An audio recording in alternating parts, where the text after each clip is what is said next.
most of the spinners who used to play T20 also used to play longer format cricket, right? So Narine was probably one of the first spinners who actually specialized in T20. He only played a couple of test matches and then was left out of the West Indies team. So he has very little long format exposure.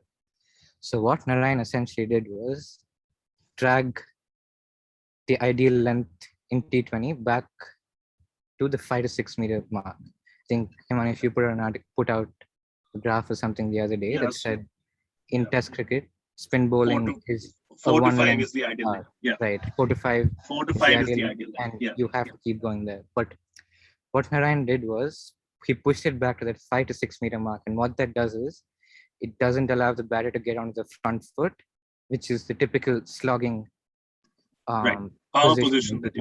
Right.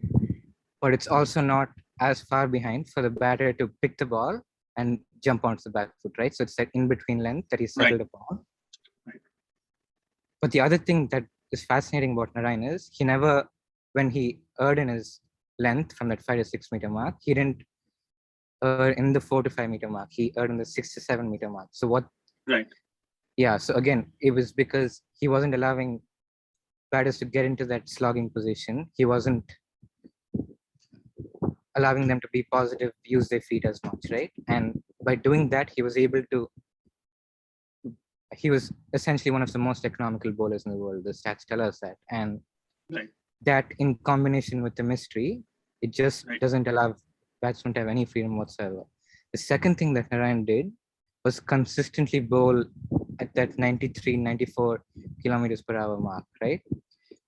Prior to that, spinners used to probably be around that 88, 89 kph mark, and they used to flight the ball a lot more, try to get more revs on the ball. But in combination with that mystery, when Narine is bowling it at a higher pace, batters have smaller reaction time to pick the direction in which the ball is turning, and also be decisive whether to get on the front foot or the back foot.